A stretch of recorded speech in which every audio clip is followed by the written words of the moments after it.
Yes, I came in 1966.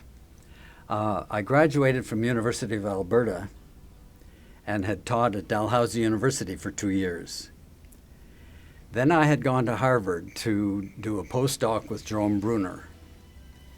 And those were 2 wonderful years leading up to 1966. And in the spring of that year, Israel Scheffler, you may know him, a philosopher at Harvard, had been contacted by Willard Brio, who was organizing a department here at OISE, and he had phoned or written to Israel Scheffler and said, are there any bright lights down there that we might bring up to this new institute at OISE? Well, I don't know if Israel knew that I was Canadian or not, but he sent Michael Katz and I high recommendations to Toronto. OISE seemed to offer opportunities for research more so than Halifax, Dalhousie did. But I felt that I'm quite pro-Canadian. I had felt that Canada needed a decent graduate school of education. And I thought that University of Alberta had one, and I thought it was appalling that University of Toronto didn't have a stellar graduate school of education. And if I could be part of something that would make a mark for educational studies in Canada, I could do it more easily at the University of Toronto than anywhere else. The best thing for me at OISE was opportunities for research. As we were given enough money to get a research assistant. We had relatively free hand in setting out our own research program. I could say that 2 or 3 of us that appeared at the same time all thought that the most urgent question to address was Piaget's theory, and we all set out to prove Piaget wrong. It was quite interesting. This was David Bryce and Ed Sullivan and I all arrived at about the same time.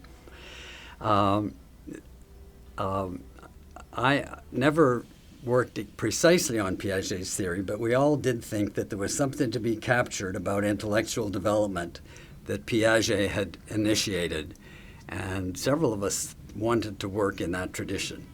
And Bruner was also a leader in that tradition. So between Bruner and Piaget, I already had a fairly good idea of what I wanted to do, what I thought was worth doing. And the resources here were good. I had quite remarkable students right from day one, actually. And that made it a good research environment. I set up a research group.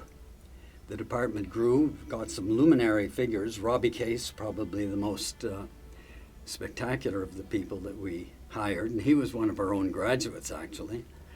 Carl Bereiter, of course, was a luminary. Marlene Scardamelia. But we also had Peter Lindsay, who was a luminary from UCSD, and Frank Smith was here for a time, and so on. So we had quite a strong group of cognitive theorists who were interested in what cognitive research on the mind, could do for the study of education. And for me, that was sufficient agenda to keep me going for some years.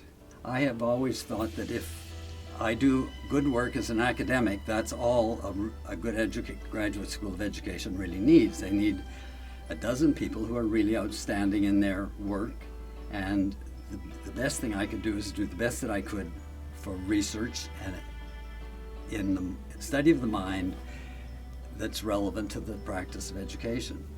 And I still think there's an enormous scope for work in that, in education, in educational thought. I realize that education is difficult to organize as a discipline because it's multidisciplinary. I realize those are problems. And I think that good leadership and commitment by faculty can make it that. And I hope that it continues to thrive.